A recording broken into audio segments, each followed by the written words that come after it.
Job postings often list qualities and skills the ideal candidate should possess, but they don't always list all of them.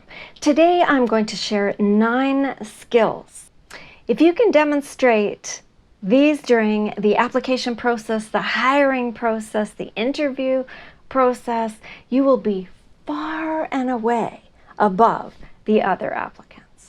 Hi, if I haven't met you yet, my name is Jen, your career coach, and my goal is to help you get the job, love your work, love yourself, and advance your career. Hit that like button, and if you haven't subscribed already, do consider doing so, and let's get into this topic. Now, back when I could do events in person, I used to co-facilitate a workshop called Rock That Interview, and I used to do these day-long youth employment workshops. And what we would do is bring in real employers who would set up mock interviews with the students. We teach them all about how to interview well and give them all the principles and the basics. It was a whole day long. And then at the end of the day, they would be sent off to have little 15-minute interviews with real employers, and some of them actually got hired. It was so awesome. And they would go and have these little mock interviews, get some feedback on their interviewing skills, and then we would bring them all back together, and the employers would sit in a circle. We usually had 4 or 5 of them, and then we could ask all sorts of questions. And inevitably, every single time, somebody would ask, what skills are you looking for in an employee?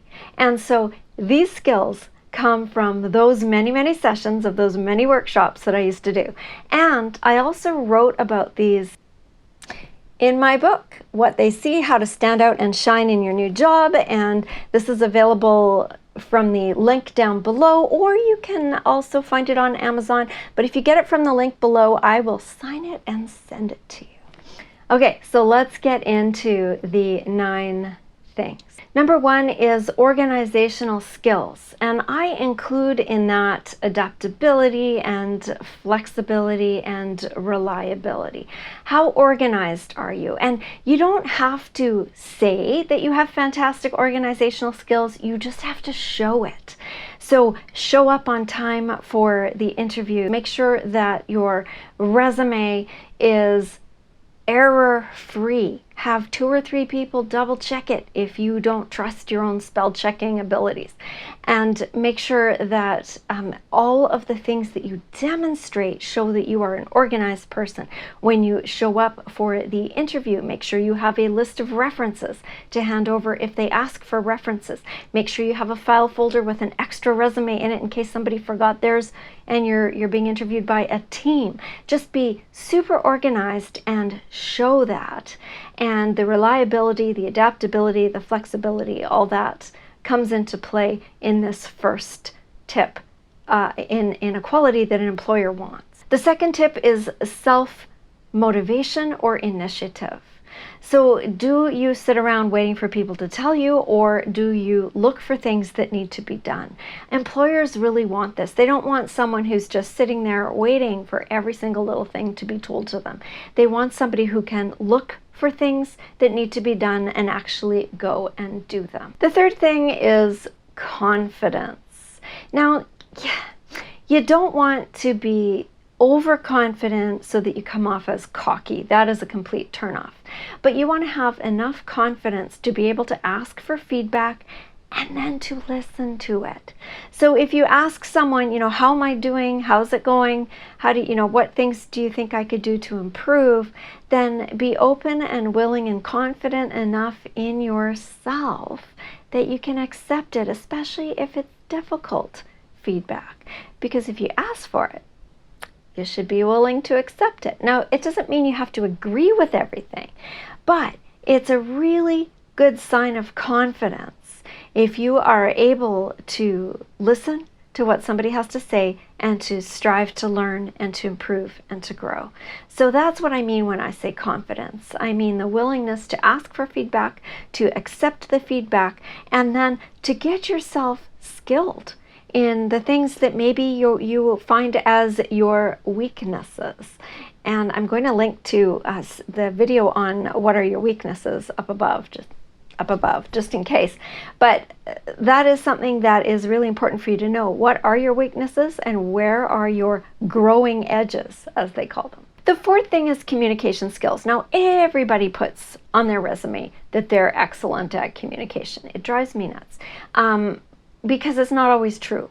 But you can, again, demonstrate that in an interview, in a job search process, by communicating very professionally in your texts, your phone messages, your email messages, and do that with efficiency and with professionalism, and you will stand out above the rest. Don't say, hey, in a text. That's okay if it's your friend, but it's not okay if it is a professional setting. So take a look at your communication skills and make sure that you are proactive in improving those. And there's lots of content on this channel on listening skills, on how to be more patient, etc., etc. So take a look at those if you need to, but make sure that you have great communication skills, because employers look for that. Communication skills that are efficient and effective can prevent mistakes. And when you prevent mistakes, you're saving them money. And time and clientele and customers. So it's really important to have great communication skills as an employee. Number 5 sounds like a broken record to me anyway, because I've been saying it for so many years, is that you need to have industry awareness. And what that means is you need to know everything there is to know and more about the industry that you are in. Doesn't matter what industry it is. Are there articles that you can read? Are there innovations that are coming out? Are there news stories that you can research? Are there things that you can look up, that you can study so that you can get really, really good? Become an expert in whatever role you're in. Doesn't matter what it is. Become an expert in that role and be the go-to person for that. And not in a cocky way, but in an actual way, right? In a real way. And it'll take you some time, sure. But what can you be constantly learning in your area to improve? We call it continuing education, right? What can you learn? We were at a restaurant recently, and I don't know if this server was brand new. She didn't say she was brand new, but she had no idea what was in the dish that we were considering ordering. And I have a bazillion allergies and food issues. So I really needed to know if there was gluten or soy or nuts or various things in the dish. And this person was like, well, I don't know. And instead of saying, I'll go find out, it was, well, I don't know. That wasn't very helpful. Right?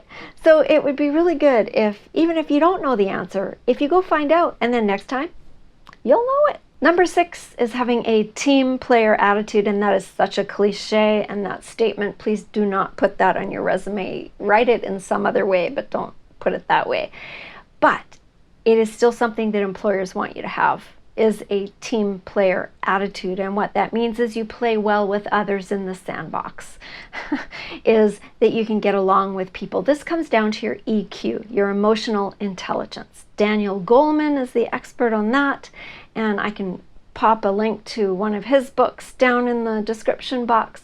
But how you get along with others is critical in most industries, not all, but in most industries. It's important for you to be able to work well with others. And if that is not a strong suit, then you may wish to work on that, right? Because you can work on these things. Pick one thing and work to improve it. There's a lot to be said for learning these skills and improving upon these skills if you can, because that's what employers are looking for. Number 7 is stress management skills, and people mostly won't tell you this, but if you are working in a fast-paced environment, then you need to figure out how to manage your own stress levels so that you can be efficient and you can still function.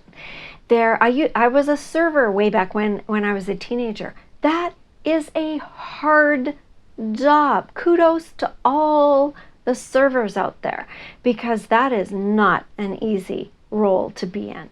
And it's fast-paced, and it's moving, and it's physical, and you have to remember things, and you have to deal with personalities. It is not an easy thing to do. So that if you can figure out your own stress management skills, how you look after yourself, how you take care of yourself when you feel stressed, then you're not going to dissolve into a puddle in the corner in tears in the back room because somebody yelled at you, right? So those are really, really important skills, and most employers don't come right out and say it, although they often will say works well under pressure. And what they mean is, how do you function when things maybe aren't going well or when it's a really, really busy environment? Working in the hospital, when I used to work in the hospital, it was, legit emergency situations. And there were times where you had to move and you had to not worry that you felt like bursting into tears any second because the situation you were dealing with was really tragic.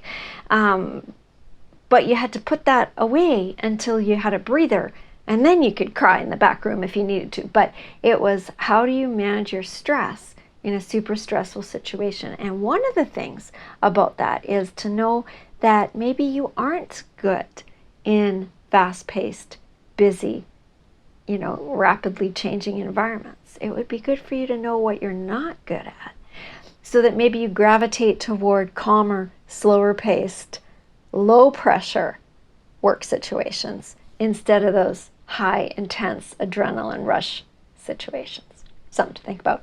Another video. If you are getting value out of this, please hit that like button, and let's get into the very last 2 of the 9 tips. Number 8 is leadership skills. You can be a leader in any role. I've been doing workshops on this topic with different groups lately on how it doesn't matter if leadership is in your title. It doesn't matter if you have supervisor or manager or leader anywhere in your job description. You can be a leader in any role. I actually talk about a person in this book. In the very end of this book, I tell a story about a person in our community who is quite delighted to be in my book, by the way. Every time I see him, yeah. Anyway, he has an unusual job, and he is a leader in his own way, and a phenomenal person. I'm not going to tell you the story here, but a hint is that he is a hot dog man. Little teaser there. Anyway, you can be a leader in any role, and leadership is a whole big thing. But there are ways, it doesn't matter what you're doing, there are ways that you can demonstrate leadership in your role and in your industry. So think about that a little bit. You can be a leader no matter what it is you're doing, and leadership skills are very, very valuable to employers. And the last thing I have for you today is that you need problem-solving skills.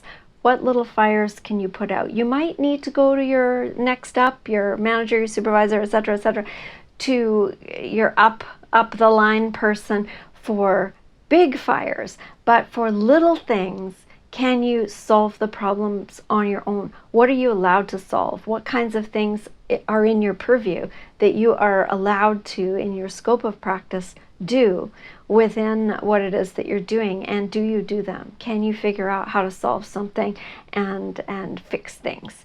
Because that is invaluable to employers. Your ability to navigate those things so that you're not constantly calling the supervisor or whoever's in charge. You might have to tell them about these things afterwards. That's perfectly fine.